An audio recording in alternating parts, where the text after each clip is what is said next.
Hello बच्चों, तो आज हम स्टार्ट करने जा रहे हैं क्लास 9th का फर्स्ट चैप्टर मोशन। मोशन में क्या क्या स्टडी करेंगे? What is rest, what is motion, motion के types, what is distance and displacement. ठीक है, तो ये सारी चीज़ें हम आज स्टडी करेंगे फर्स्ट लेक्चर में। ठीक है, तो आइए शुरू करते हैं फिजिकल क्वांटिटी से। फिजिकल क्वांटिटी बेटा दो तरह की होती है, scalar quantities and vector quantities. Scalar quantities क्या हैं? Which has only magnitude but no direction. And vector quantities has both magnitude and direction. चलिए एक एग्जांपल से समझते हैं कि स्केलर क्वांटिटी में सिर्फ मैग्नीट्यूड होता है बट डायरेक्शन कोई नहीं होती, नो डायरेक्शन। ठीक है, तो मैग्नीट्यूड क्या है? मैग्नीट्यूड बेटा just a number. For example, अगर आपको कोई पूछे कि सामने घड़ी में टाइम कितना हुआ है, तो आप बोलेंगे सर 3 बजे है। ठीक है, तो 3 क्या है बेटा? 3 सिर्फ एक नंबर है। ठीक है, ओके। तो यहाँ पर क्या मिल रहा है आपको? सिर्फ मैग्नीट्यूड मिल रहा है, कोई डायरेक्शन नहीं है। ठीक, यहाँ पर आए वेक्टर क्वांटिटीज़ में, जिसमें बताया है कि इसमें मैग्नीट्यूड डायरेक्शन दोनों होते हैं। ठीक है, जैसे मैंने आपको बोला कि ये एक बॉक्स है, इसके ऊपर फोर्स लगाइए और उसे राइट साइड मूव कीजिए। तो आपने क्या किया? इसके ऊपर 50 न्यूटन का एक फोर्स लगाया और ऑब्जेक्ट को आपने राइट साइड मूव कर दिया। तो इसमें 50 क्या है? इसमें 50 क्या है? 50 एक नंबर है। 50 क्या है? एक नंबर है। This will be the magnitude of force. Newton क्या है? Unit of force. 50 न्यूटन हुआ ना, तो ये फोर्स लगाई आपने 50 न्यूटन की। ओके, तो यहाँ पर क्या हुआ? 50 क्या बनाइए? 50 Newton, that will be the magnitude of force.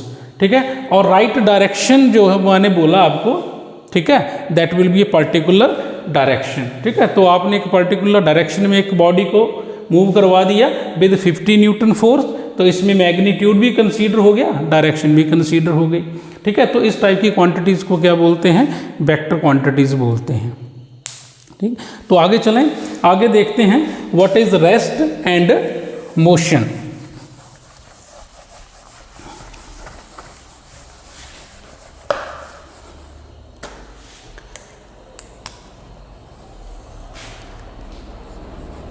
बेटा rest and motion,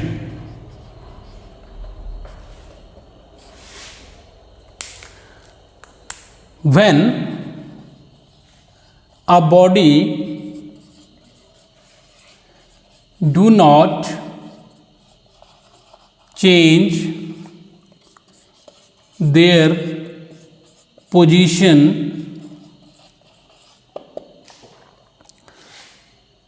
with respect to its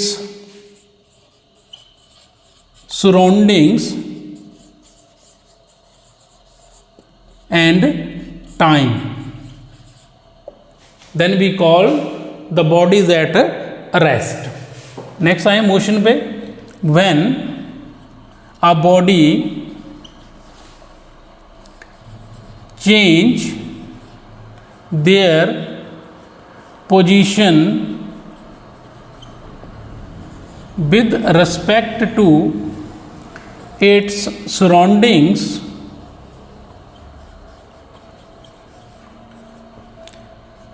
and time, then the body is in motion। ठीक है, तो रेस्ट में क्या है कि बॉडी अपनी पोजीशन, अपनी स्टेट चेंज नहीं करती है according to their surrounding and time. चलिए चलो एक एग्जांपल से समझते हैं। मानो ये कोई बिल्डिंग है, दिस इज अ बिल्डिंग, और यहां पर मानो कोई पार्किंग में कोई कार खड़ी है सपोज। ठीक है, आपने ठीक 8 AM के ऊपर इसको ऑब्जर्व किया, बिल्डिंग के साथ वाली पार्किंग में कोई कार खड़ी है। तो ये वो बिल्डिंग है, आपने ठीक 8:15 के ऊपर आपने फिर इस कार को ऑब्जर्व किया, तो आप देखते हैं कि कार जो है सेम पार्किंग में वहीं पे ही उसी जगह स्टेबल खड़ी है। ठीक है, it means after 15 minutes you get the car is in same position, means there is no change in its position after 15 minutes, then the body is at rest। मतलब बॉडी ने अपनी पोजीशन चेंज नहीं की, जैसी थी वैसी खड़ी है। ठीक है, इधर आए। मोशन में क्या है, जब कोई बॉडी अपनी पोजीशन चेंज करती है with respect to their surrounding and time, तब हम बोलेंगे कि बॉडी क्या है, वो मोशन में है। चलिए एग्जांपल लेते हैं इसका भी एक। ये मान लो कोई बिल्डिंग है, इसकी पार्किंग में मान लो ये कोई कार खड़ी है, सपोज दैट। ठीक है, आपने ठीक 8 AM के ऊपर इसको ऑब्जर्व किया, 8 AM के ऊपर आपने इसको ऑब्जर्व किया। ठीक है, आप ठीक 15 मिनट के बाद इस गाड़ी को दोबारा ऑब्जर्व करेंगे। दिस इज योर बिल्डिंग, ठीक है, और दिस इज योर कार। ठीक है, आप 8:15 पे इस कार को दोबारा ऑब्जर्व करते हैं, तो आप देखते हैं कि कार जो है बिल्डिंग की पार्किंग से थोड़ा डिस्टेंस पे चली गई है, उसने कुछ डिस्टेंस कवर कर लिया है। पहले पार्किंग में थी या पार्किंग से थोड़ा दूर है। It means the body is in motion, body ने अपनी स्टेट चेंज कर दी। ठीक है, तो इस तरह हम डिफाइन करेंगे रेस्ट को और मोशन को। चलें बेटा आगे चलें, चलिए।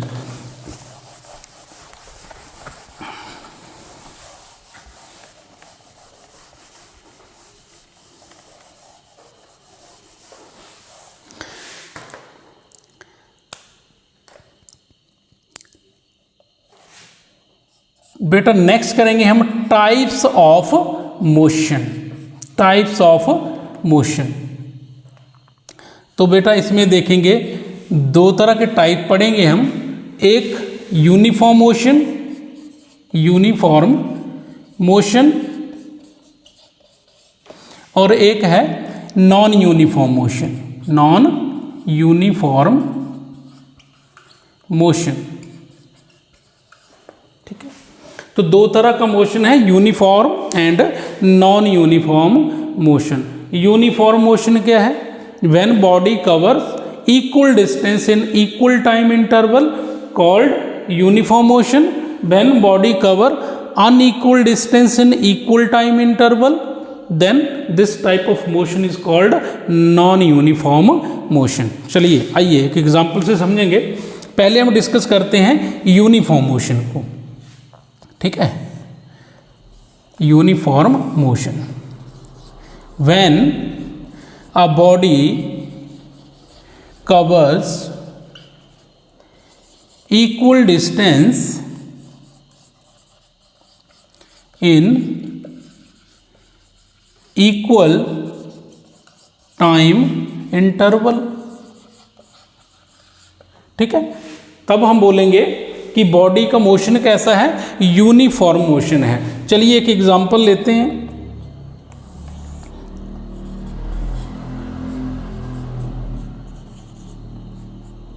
ठीक है, मानिए आपकी बॉडी O से A चलती है, मानो 5 मीटर, A से B गई 5 मीटर, B से C भी चली 5 मीटर।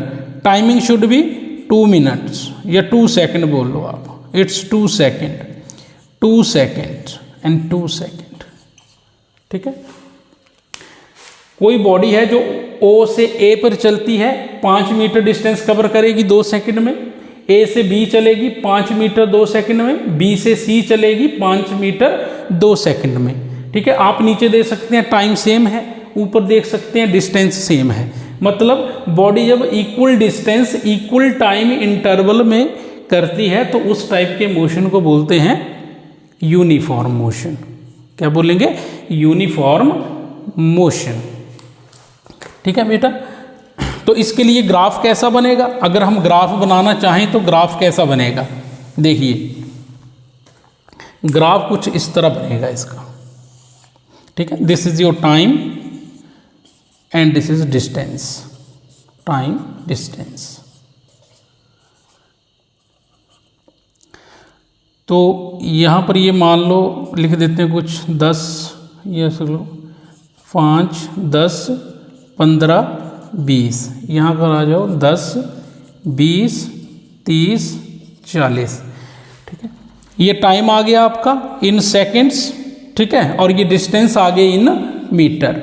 ठीक है, तो मानो कि आपकी बॉडी 5 सेकंड में कितना चली, 10 मीटर चली, तो अगले 5 सेकंड में कितना चलेगी, 10 मीटर और चलेगी, टोटल 20 हो जाएगा। अगले 5 सेकंड में 10 मीटर और चलेगी, अगले 5 सेकंड में 10 मीटर और चलेगी। ठीक है, तो ये जो आपके इंटरसेक्टिंग पॉइंट हैं इनको मिला दीजिए आपस में, ये मिला दिए मैंने। ठीक है, तो कैसा पाथ बना बेटा, एक स्ट्रेट लाइन पाथ बना। कैसा, स्ट्रेट लाइन पाथ। तो इस तरह का ग्राफ बनता है फॉर यूनिफॉर्म मोशन के लिए। चलिए आते हैं अब नॉन यूनिफॉर्म मोशन पे। When a body covers unequal distance in equal time interval, equal time interval. ठीक है, जब कोई बॉडी अनइक्वल डिस्टेंस कवर करती है इक्वल टाइम इंटरवल में, तो हम क्या कहेंगे कि बॉडी कैसी है, नॉन यूनिफॉर्म मोशन में है। हम ऐसा भी बोल सकते हैं, सुनिए, ये अनइक्वल डिस्टेंस और equal time, this will be the statement.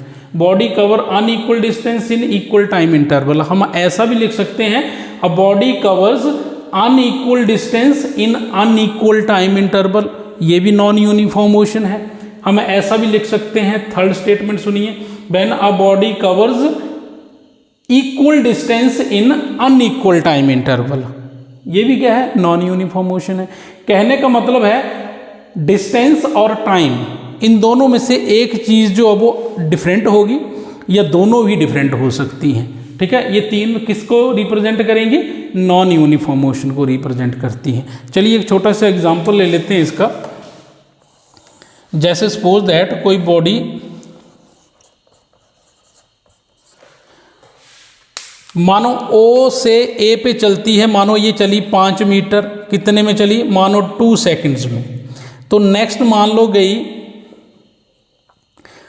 5 metre नहीं गई, चलो मान लेते हैं 10 मीटर गई, ये कितनी मीटर टाइम में गई, मानो 5 सेकंड में। ठीक है, नेक्स्ट मान लो 1 मीटर गई, मान लो ये गई 2 सेकंड में, सपोज दैट। तो आप देख रहे हैं यहाँ पर ना तो डिस्टेंस कॉमन है ना तो टाइम कॉमन है। किस चीज़ का एग्जाम्पल है ये, नॉन यूनिफॉर्म मोशन का एग्जाम्पल है। ठीक है, हम ऐसा भी कर सकते हैं, देखिए डिस्टेंस को अगर हम सेम रख दें, टाइम शुड बी डिफरेंट, ये भी क्या है, नॉन यूनिफॉर्म मोशन है कि अनइक्वल टाइम में इक्वल डिस्टेंस कवर कर रही बॉडी, तब भी क्या है, नॉन यूनिफॉर्म है। ऐसा देखिए, अब ऐसा कुछ करते हैं, इसको 5 बोल दिए, इसको 5 बोल दिए, इसको 5 बोल दिया। ठीक है, इसको 10 मीटर बोल देते हैं, इसको 2 बोल देते हैं। अब देखिए बॉडी इक्वल टाइम इंटरवल में अनइक्वल डिस्टेंस कवर कर रही, ये भी क्या है, नॉन यूनिफॉर्म मोशन है। ठीक है, तो बेटा इस तरह हम समझेंगे कि ये यूनिफॉर्म और नॉन यूनिफॉर्म मोशन क्या होता है। तो ठीक है, तो नॉन यूनिफॉर्म के लिए कैसा ग्राफ बनेगा, नॉन यूनिफॉर्म मोशन के लिए स्ट्रेट लाइन नहीं बनेगी, एक कर्व जैसी जो है वो ग्राफ यहाँ पर बनती है। ठीक है, ये बनाएंगे इस तरह आप, टाइम और ये आ गई आपकी डिस्टेंस। ठीक है, ये डिस्टेंस और ये आ गया टाइम। तो बेटा इस तरह कुछ बनता है आपका ग्राफ। ठीक है, नॉन यूनिफॉर्म मोशन के लिए। देन आई होप आप यूनिफॉर्म और नॉन यूनिफॉर्म मोशन जो है वो समझ चुके होंगे। चलिए नेक्स्ट चलते हैं।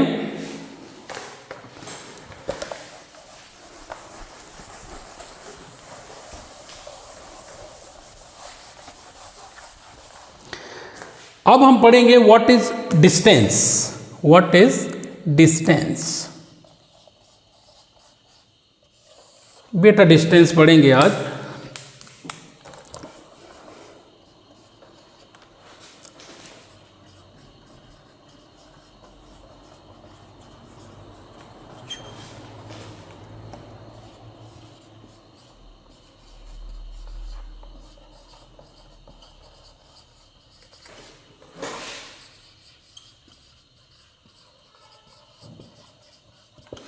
The actual length of path travelled by an object, this is called distance.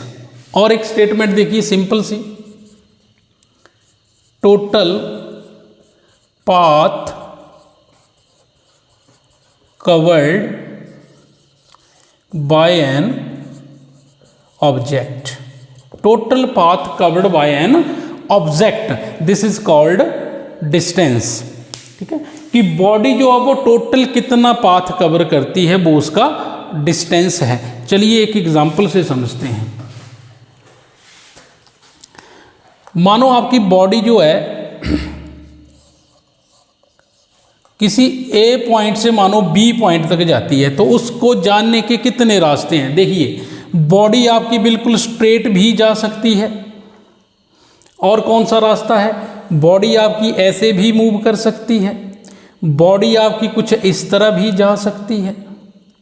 ठीक है, तो आपको ए से बी तक जाने के लिए कितने पाथ हैं, 3 है। नंबर ऑफ वेरियस पाथ हो सकते हैं।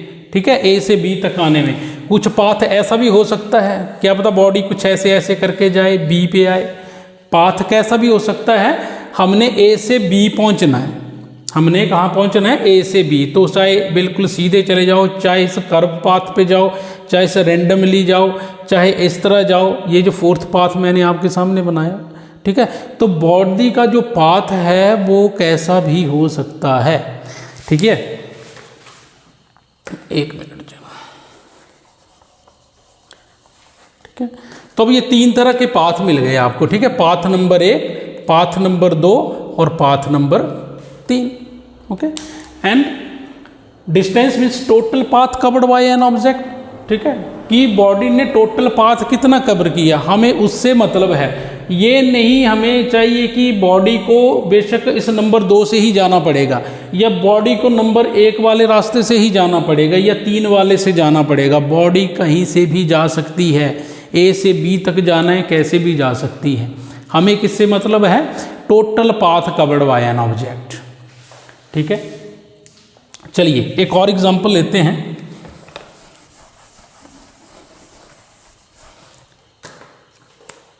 जैसे मान लो कि मानो बॉडी जो मानो किसी ए पॉइंट के ऊपर है, मानो ए से बी तक गई वो। ठीक है, और मान लो इसने 5 मीटर डिस्टेंस कवर किया। अब बी से मान लो बॉडी आपकी चले गई एट सी, मानो यहाँ पर 4 मीटर डिस्टेंस कवर किया। ठीक है, सी से चले गए आप डी पे। ठीक है, मानो 3 मीटर डिस्टेंस यहाँ कवर किया। अब डी से मानो बॉडी आपकी चली गई पॉइंट ई पे, मानो 2 मीटर डिस्टेंस यहाँ पर कवर किया। अब मुझे बताइए what is the total path covered, path covered.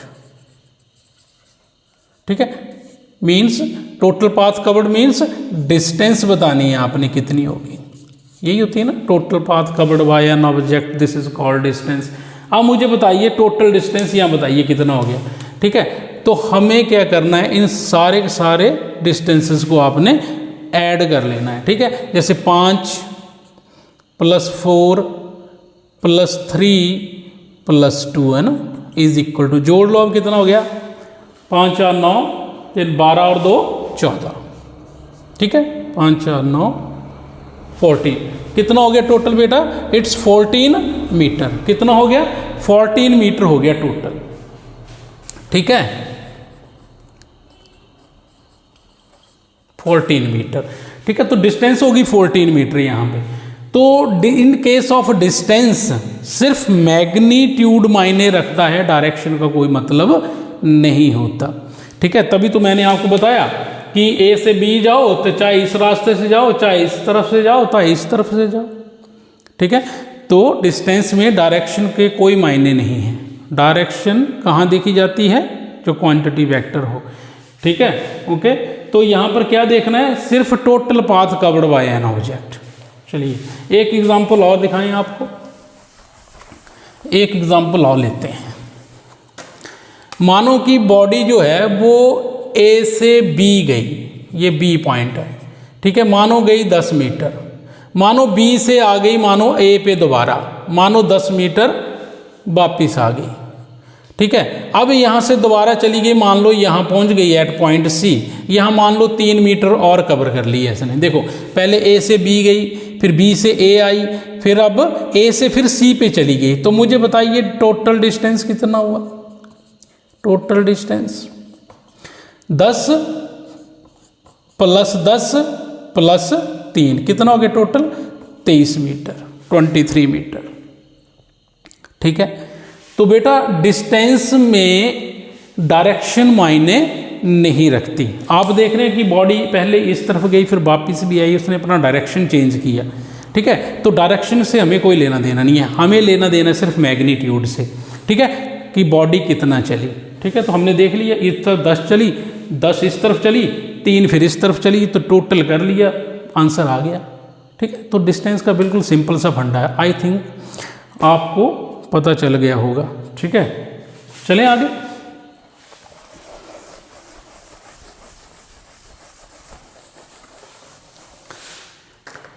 अच्छा, यूनिट क्या होंगे बेटा? यूनिट क्या होंगे डिस्टेंस के? मीटर। क्या होंगे? मीटर। सिंबल क्या है? Small m। और बताइए इसके बारे में। Distance is always positive. बेटा डिस्टेंस हमेशा पॉजिटिव होती है, कभी नेगेटिव नहीं होती। आपने अभी देखा एग्जाम्पल में कि जैसे बॉडी ए से बी गई, 10 मीटर डिस्टेंस कवर किया, बी से अगेन ए पर आ गई, 10 मीटर डिस्टेंस फिर कवर किया। ठीक है। फिर ए से फिर सी पे गई, 3 मीटर फिर कवर किया, तो टोटल 23 हो गया। ठीक है। ओके। तो इसमें हमने क्या किया? डिस्टेंस को हमने ऐड करते चले गए, चाहे डायरेक्शन ईस्ट है, ईस्ट से वेस्ट में आ गए। ठीक है। वेस्ट से फिर ईस्ट में चले गए, डायरेक्शन चेंज होती रही, उससे हमें कोई लेना देना नहीं है। ठीक है। हम कितना चले हमने वो देखना है। किसी भी डायरेक्शन में चलो, आप ऐड करते चलो। ठीक है। इसमें सिर्फ एडिशन होता है डिस्टेंस में। ठीक है। इसलिए क्या बोलते हैं कि डिस्टेंस क्या है? हमेशा पॉजिटिव होता है, कभी नेगेटिव नहीं होता। और ये पाथ डिपेंडेंट होता है बेटा। कैसा होता है? Path dependent.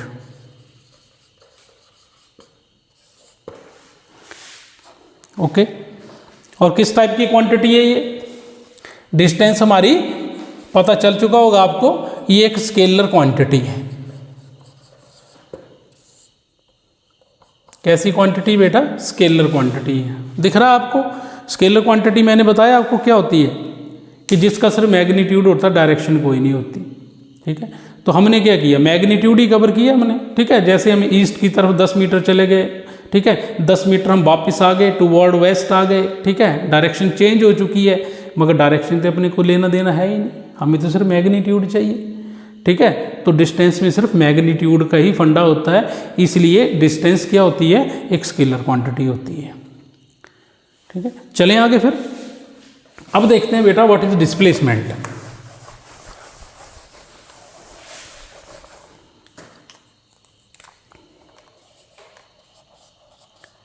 Displacement, it is the shortest distance from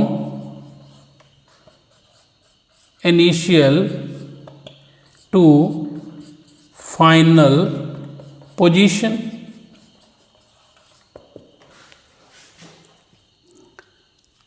Displacement is the shortest distance from initial to final position. चलिए एक एग्जांपल लेते हैं। जैसे मान लो कोई बॉडी है, मान लो पॉइंट ए पे है। ठीक है। ए से गए बेटा बी पे, कहाँ गए? बी पे गए, और बी से मान लो बेटा आगे सी पे। ठीक है। ओके। मानो यहाँ पर आके बॉडी स्टॉप हो गई, मान लो सी पे। तो ए से चली थी, तो ए क्या है? ये है इनिशियल पोजीशन। कौन सी बेटा? Initial position. Initial position. और सी क्या आ गई? Final position of object. Final position. तो हमने स्टेटमेंट में क्या लिखा? पढ़ो जरा। It is the shortest distance from initial to final. ठीक है। तो कैसे जाना है? इनिशियल से फाइनल की तरफ जाना है, ये चले गए। इनिशियल टू फाइनल बोल रहा है, इसका मतलब यहाँ पर डायरेक्शन का रोल है, ठीक है। तो यहाँ से यहाँ चले गए, मान लो ये 4 मीटर कवर किया था, यहाँ से यहाँ मान लो 3 मीटर कवर किया था। तो आप मुझे बताइए व्हाट इज डिस्प्लेसमेंट, डिस्प्लेसमेंट, ठीक है। तो डिस्प्लेस, चलो इससे पहले हम डिस्टेंस बताओ मुझे कितनी हुई, पहले डिस्टेंस बताइए कितना हुआ। डिस्टेंस हो गया बेटा 4 और 3 7, खत्म। 4 और 3 7, यही तो हुआ डिस्टेंस, और क्या हुआ। डिस्टेंस में तो सिर्फ ऐड ही करते हैं, डायरेक्शन कोई मायने नहीं रखती, बॉडी जहाँ मर्जी जाती रहे, east west north south, no matter, आप ऐड करते चलो।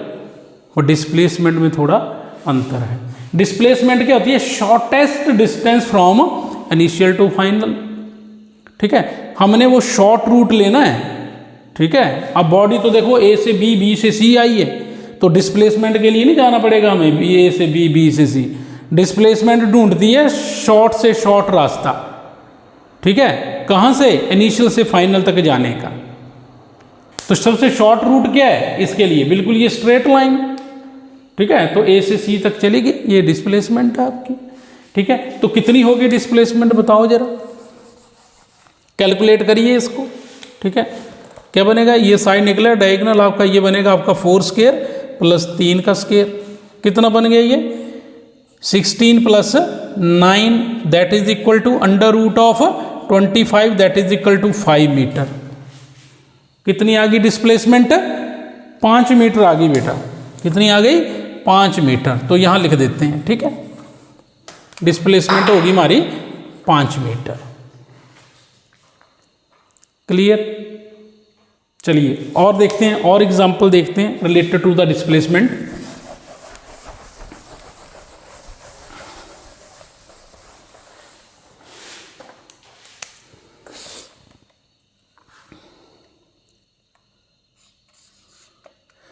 चलो वो वाला एग्जांपल ले लेते हैं जो हमने डिस्टेंस के लिए लिया था, ठीक है। ये और ये, ठीक है। तो ये आपने देखा था path number 1, path number 2, path number 3, ठीक है। अगर बॉडी का डिस्टेंस बोला जाए तो डिस्टेंस बॉडी की कहीं से भी ले सकते हैं आप, बॉडी ऐसे भी जा सकती है, बॉडी सीधी भी चल सकती है, बॉडी यहाँ से ऐसे भी जा सकती है, ठीक है। 3 पाथ हो सकते हैं डिस्टेंस के लिए, तो ठीक है। अगर बात करें हम डिस्प्लेसमेंट की, तो डिस्प्लेसमेंट होता है shortest path from initial to final. तो ए क्या है, इनिशियल पोजीशन, बी क्या है, फाइनल पोजीशन। तो सबसे शॉर्ट रूट कौन सा बताइए, नंबर 2 वाला। तो ये क्या बनी, मान लो यही जो डिस्प्लेसमेंट है, शॉर्टेस्ट रूट, ठीक है। मानो आपकी बॉडी रूट नंबर 1 से जाती है, ठीक है, ए से बी, ठीक है। तो डिस्प्लेसमेंट क्या हुई, सीधा ये स्ट्रेट पाथ। मानो आपकी बॉडी 3rd रूट से जाती है ए टू बी, तो ये क्या है, डिस्टेंस है। डिस्प्लेसमेंट की बात करेंगे तो किसके थ्रू होगा, डायरेक्ट नंबर 2 पाथ जो है, ये डिस्प्लेसमेंट है। डिस्प्लेसमेंट मैंने बोला शॉर्ट से शॉर्ट पाथ ढूंढती है, ठीक है, कि मैं कम से कम टाइम में कम से कम शॉर्ट डिस्टेंस कवर करके इनिशियल से फाइनल पोजीशन की तरफ चली जाऊं, ठीक है, ओके। ये डिस्प्लेसमेंट होती है। यहां पर एक क्वेश्चन अराइज होता है बच्चों, कैन डिस्टेंस एंड डिस्प्लेसमेंट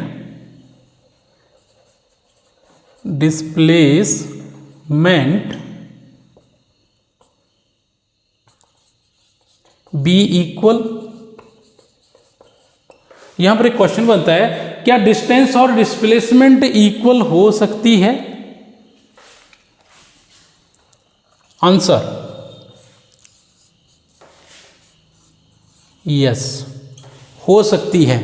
कब, when the body move straight. जब बॉडी स्ट्रेट मूव करती है, जब बॉडी एक स्ट्रेट पाथ पे मूव करती है, तो उस केस में बेटा डिस्टेंस और डिस्प्लेसमेंट इक्वल होती है, ठीक है। तो मानो कि आपकी बॉडी मान लो कि गई ए से बी गई, मान लो इस 2nd नंबर रूट से, ठीक है। तो फाइनली यहां से चली और फाइनली बी पे स्टॉप हो गई। मुझे बताइए what is distance and what is displacement. तो बेटा यही डिस्टेंस है, यही डिस्प्लेसमेंट, ठीक है। जब बॉडी एक स्ट्रेट पाथ पे चलती है तो डिस्टेंस और डिस्प्लेसमेंट इक्वल होते हैं। अच्छा, क्या डिस्प्लेसमेंट कम हो सकता है डिस्टेंस से? नहीं हो सकता। हो सकता है क्या डिस्प्लेसमेंट डिस्टेंस से कम हो सकता है कि नहीं? डिस्टेंस बेटा हमेशा ज़्यादा होती है, ठीक है। डिस्प्लेसमेंट कम रहेगी हमेशा डिस्टेंस से, ठीक है, या बराबर हो सकती है, ठीक है। तो हम बोलेंगे कि जो डिस्टेंस है, distance is always greater than equal to displacement. ये याद रखेंगे आप। डिस्टेंस जो है या तो बराबर होगी डिस्प्लेसमेंट के, या डिस्टेंस हमेशा ज़्यादा होती है डिस्प्लेसमेंट से, ठीक है। तो इस चीज़ को आप ध्यान में रखेंगे, ठीक। चलिए एक और एग्जांपल लेते हैं।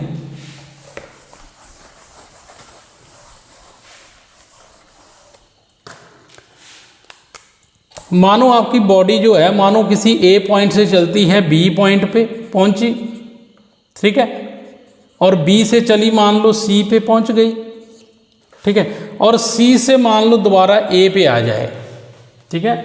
आपकी बॉडी कहाँ से चली थी भैया?